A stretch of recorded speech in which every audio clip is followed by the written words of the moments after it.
This is Happy, and he's been trained to detect COVID-19 in humans.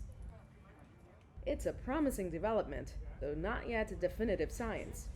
Early results from several studies show man's best friend can indeed sniff out coronavirus infection with a high degree of accuracy, and that's helping bring the public back to business and entertainment venues.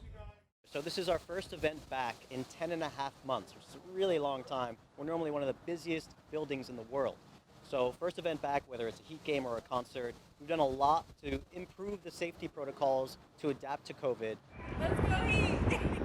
Thursday night, the American Airlines Arena, home to the Miami Heat basketball team, reopened to a limited number of fans with the unique assistance of a canine unit. How does it feel to be back? It feels great. I'm super excited. How do you feel about the safety? I think this is super good and we feel like worthless, you know? It feels great. It feels great. The dogs walk by each person and sniff their hand. If the dog keeps walking, you're clear to enter.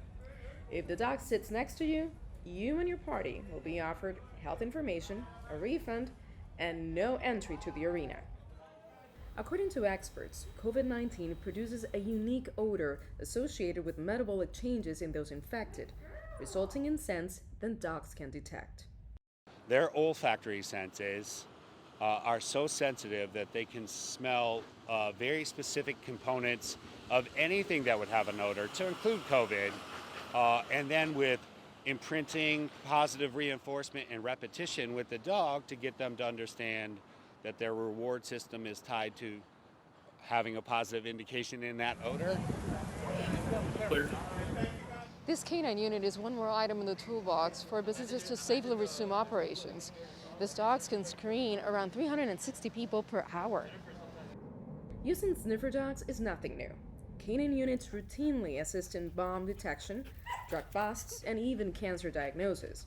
COVID-19 detection dogs will also start working at Florida International University this spring as part of the school's effort to safely bring students back to campus. You know, the virus is caused by or spread by aerosols, and so these aerosols and shed skin cells that may have viruses, that type of thing, that could be deposited on surfaces, allows the dogs to alert us that it needs to be decontaminated or cleaned better. Trainers say dogs become more proficient with practice, and with early studies showing an accuracy rate above 90%, it's likely this eager force will become a new safety fixture at more venues around the world. Nitza Soledad Perez, CGTN, Miami.